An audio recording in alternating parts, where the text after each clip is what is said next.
Election संबंधितच एक rally होती, माझी शिफ्ट होती संध्याकाळी 6 वाजता. मी त्यांना रिक्वेस्ट करते की अरे मला घरी जायचंय, तुम्हाला इथेच थांबावं लागेल, गाडी इथेच लावावी लागेल. मी पण ठरवलं की ठीक आहे, मी सुद्धा रस्त्याच्या मध्येच उभी राहणार. नमस्कार मंडळी, कशा आहात तुम्ही सगळे? मजेत ना? माझं नाव आहे मोनिका परब कुबल आणि आपल्या मराठी युट्यूब चॅनलवर तुमचं खूप खूप स्वागत आहे. आज बऱ्याच दिवसांनंतर मी हा व्हिडिओ शूट करते. माझी खूप इच्छा असते व्हिडिओ शूट करायची आणि पोस्ट करायची, पण हल्ली काय होतं ना, व्ह्यूज येत नाहीयेत व्हिडिओजला. बट ठीक आहे, त्याच्यामुळे थोडा इंटरेस्ट पण येत नाहीये. ओके, त्या विषयावर एक वेगळा व्हिडिओ मी बनवणार आहे. कसा, कुठून मला कुठला सपोर्ट मिळतोय किंवा नाही मिळत आहे त्याच्यावर नंतर बोलूयात आपण. आजचा व्हिडिओ खूप महत्त्वाचा असणार आहे. व्हिडिओ शेवटपर्यंत बघा, व्हिडिओला लाईक नक्की करा आणि जितकं जमेल तितकं शेअर करा, कारण खूप महत्त्वाचा मुद्दा आहे आजच्या व्हिडिओमध्ये. इलेक्शन्स आहेत 20 नोव्हेंबरला, आपल्या सगळ्यांना माहिती आहेत. तर मला असं वाटतं की त्याच्याबद्दल थोडं बोललं पाहिजे. सगळ्यात आधी सुरुवात करते, एक माझा अनुभव सांगते त्याबद्दल.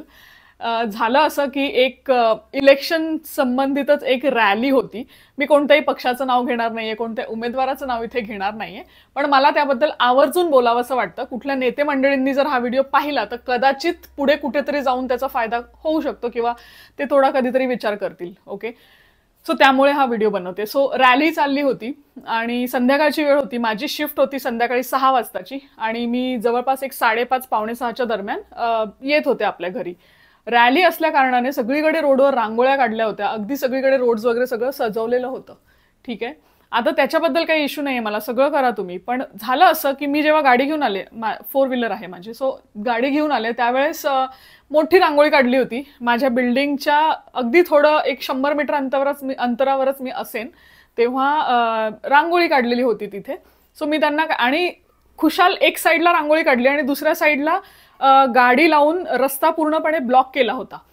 सो मला काय म्हणायचंय, हां ते मी नंतर सांगते मला काय म्हणायचंय. पण झालं असं की तो ब्लॉक केल्यामुळे मला पुढे जाता येईना. मी त्यांना रिक्वेस्ट करते की अरे मला घरी जायचंय, माझं घर इथे आहे, तर तुम्ही गाडी बाजूला काढा आणि मला जाऊ द्या. ओके, सो नाही, ते म्हणायला लागले की नाही नाही, रॅली आहे त्यामुळे आम्ही काय असं काढू शकत नाही गाडी, तुम्हाला इथेच थांबावं लागेल, गाडी इथेच लावावी लागेल. म्हटलं मी इथे गाडी लावणार नाही, मी कोणाच्या भरोशावर गाडी इथे सोडून जाऊ? नाही म्हणजे तुम्हाला गाडी इथेच लावावी लागेल आणि तुम्ही इथून चालत जा. काय संबंध, म्हटलं मी इथून चालत जायचा? काय म्हणजे लॉजिक आहे का ह्या गोष्टीमध्ये, सांगा मला. आता ऑब्व्हियसली ते कार्यकर्ते होते, जे उमेदवार स्वतः निवडणुकीला उभे असतात, त्यांना तर हे माहीत असेल नसेल मला माहीत नाही, पण मला हे त्यांच्यापर्यंत पोहोचवण्यासाठी हा व्हिडिओ मी बनवलेला आहे खास करून. सो थोडंफार तिकडे डिस्कशन झाल्यानंतर मग ते शेवटी अडून राहिले होते की नाही. मग मी पण ठरवलं की ठीक आहे, मी सुद्धा रस्त्याच्या मध्येच उभी राहणार गाडी लावून, आणि जेव्हा ते जे कोणी उमेदवार असतील ते जेव्हा येतील माझ्यासमोर तेव्हा मी त्यांना स्वतः प्रश्न विचारणार की हे तुम्ही म्हणजे इलेक्शनला तुम्ही जे उभे राहताय ते ह्या कारणासाठी का, म्हणजे कुणासाठी तुम्ही उभे राहताय ना इलेक्शनसाठी. आता इलेक्शनमध्ये तुम्ही जेव्हा उभी राहताय तेव्हा तुम्हाला जनताच आहे ना, सगळं तुमचं जे काय आहे ते जनतेकडूनच सुरुवात होणार आहे ना. सो तुम्ही थोडा विचार करायला हवा की ज्यावेळेस असे तुम्ही रॅलीज वगैरे काढता तेव्हा इतर लोकांना त्रास होऊ नये त्याचा. जनतेसाठी जर तुम्ही सगळं करणार असाल, तुम्ही एवढं दाखवता की नाही आम्ही हे करतोय ते करतोय, तर हा पण खूप मोठा मुद्दा आहे. ओके, ते झालं. त्याच्यानंतर मी त्यांना गाडी साईडला काढायला लावली त्यांची. ती वेळ आली नाही की मला त्या उमेदवारांशी बोलावं लागलं जाऊन, बट मी तयार होते त्यासाठी पण. मग त्यांनी आले, मग ते गाडी साईडला काढली त्यांनी आणि मग मी तिथून माझी गाडी काढून मग मी माझ्या घरी आले, कारण मला लॉग इन करायचं होतं, मला घाई होती. त्यानंतर 6 वाजता माझ्या मुलाची बस येते. आता झालं असं की त्या रॅलीमुळे ती बस गेटपर्यंत येऊच शकली नाही. माझ्या मुलाला वरती रोडवर तिकडे त्यांनी ड्रॉप केलं बसने. मला सांगा, जर आम्हाला सोसायटीमधून बाहेर पडायला चान्स नाहीये, बसला आत यायला चान्स नाहीये, तर मुलांनी कसं यायचं घरी? जवळजवळ सोसायटीमधली 10 मुलं होती जी बसमधून उतरली आणि ती रस्त्यावर उतरली वरती. जर रस्त्यावरून येताना त्यांचं काही बरं वाईट झालं असतं तर त्याला कोण जबाबदार होतं? म्हणजे तुम्ही करताय ना, रॅली काढा, सगळं करा, पण तुम्ही जनतेचाच विचार करा ना. मग ह्या छोट्या छोट्या गोष्टी आहेत ना, याच्याकडे लक्ष द्या यार.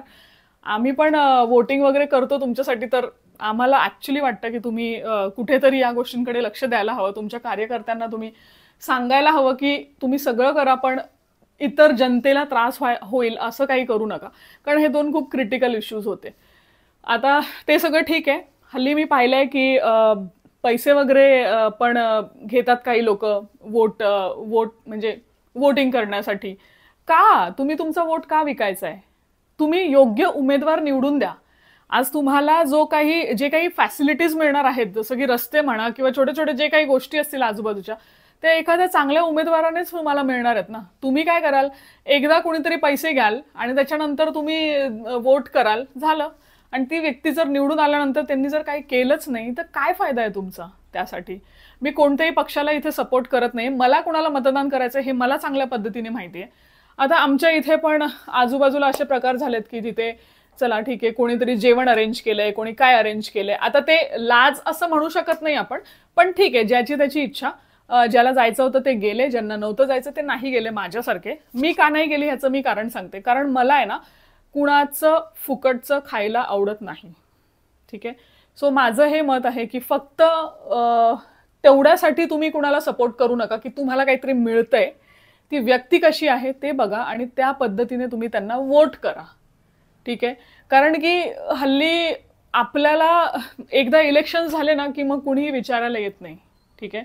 आता माझ्या इकडे जे कोणी उमेदवार आहेत त्यांच्यापैकी जे उमेदवार एक आहेत माझ्या डोक्यामध्ये, त्यांना नक्कीच मी वोट करणार आहे कारण त्यांचं काम पण खूप चांगलं आहे. मला या व्हिडिओमध्ये कुणाचंही नाव घ्यायचं नाहीये आणि जे इश्यूज झाले ते कुणामुळे झाले हे मी बोलणार नाही कारण सगळ्यांमुळेच हे प्रॉब्लेम्स होत आहेत. सो आणि मी ब्लेम नाही करत आहे की अरे यांनी असं, त्यांना माहितीही नसेल कदाचित हे इथे असं काय होतंय किंवा काय नाही. सो त्यांना माहीत पडावं म्हणून, दुसरं काही इश्यू नाहीये इथे. आणि सगळ्यांना एकच सांगायचंय की वोट करताना कोण तुम्हाला काय देतंय किंवा काय नाही, किंवा कुठून तुम्हाला काय मिळतंय, पैसे स्वरूपात असू द्या, भेट वस्तू असू द्या, हे सगळं बाजूला ठेवून एकदा स्वतः विचार करा की तुमचं वोट किती इम्पॉर्टंट आहे आणि ते एका चांगल्या उमेदवाराला जायला हवं. हा विचार करून वोटिंग करा. ओके. हा व्हिडिओ मला तेवढ्यासाठीच बनवायचा होता की थोडंसं लोकांना, ऑब्व्हियसली प्रत्येकालाच कळतं असं नाही, पण मला असं वाटतं की लोकांनी थोडा विचार करावा. कारण की पुढे आपल्यालाच ह्या गोष्टींचा त्रास होतो. मतदान केलं की आपलं काम संपतं असं नसतं. मतदान केल्यानंतर ज्या आपल्याला काही अडचणी येतात, काय होतं, त्यावेळेस ती व्यक्ती तिथे उभी राहिली पाहिजे आपल्यासाठी, अशी व्यक्ती आपण निवडून दिली पाहिजे. सो त्यामुळे योग्य उमेदवाराला निवडून द्या तुम्ही. तुमचं मत खूप मौल्यवान आहे. सो नक्कीच विचार करा ह्या गोष्टीचा एकदा. ओके. आणि महत्त्वाचं म्हणजे सगळ्यांनी वोटिंग करा. खूप जण असे आहेत जे वोटिंग करतच नाही आहेत, वेस्ट करतात स्वतःचा वोट. काय फायदा आहे. तुम्हाला आहे ना वोट करण्याचा हक्क, अधिकार आहे तो तुमचा. अधिकार गाजवा तुम्ही. तुम्ही खूप इम्पॉर्टंट आहात सदस्यांपेक्षा.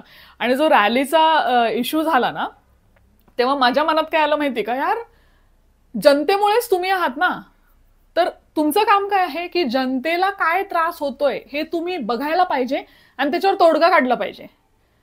तुम्ही ऑब्व्हियसली तुमचे कार्य करताय, तुम्ही सगळं करताय, मान्य आहे, पण ह्या सगळ्या गोष्टींचा आहे ना छोटे छोटे इम्पॅक्ट्स होतात. जसं की माझ्या ऑफिसला मला उशीर झाला असता, तिथे कुठेतरी जाऊन इश्यूज क्रिएट झाले असते.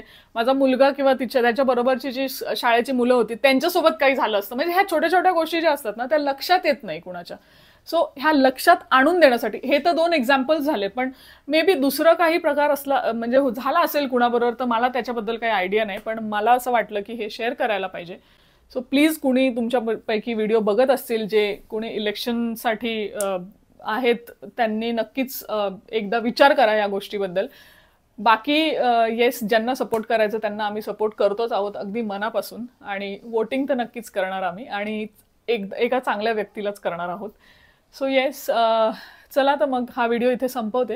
व्हिडिओ आवडला असेल तर व्हिडिओला लाईक करा आणि व्हिडिओ नक्की जास्तीत जास्त शेअर करा कारण खूप इम्पॉर्टंट व्हिडिओ आहे हा व्हिडिओ पोहोचायला हवा खूप लोकांपर्यंत. चला तर मग हा व्हिडिओ संपवते. व्हिडिओ आवडला असेल तर व्हिडिओला लाईक करा, कमेंट करून सांगा व्हिडिओ कसा वाटतो. तुम्ही कमेंट करत नाही, प्लीज कमेंट करा व्हिडिओवरती. चॅनलवर नवीन असाल तर चॅनलला सबस्क्राईब करायला विसरू नका. चला तर मग भेटूया पुन्हा एकदा एखाद्या अशाच नवीन व्हिडिओमध्ये. तोपर्यंत टाटा बाय.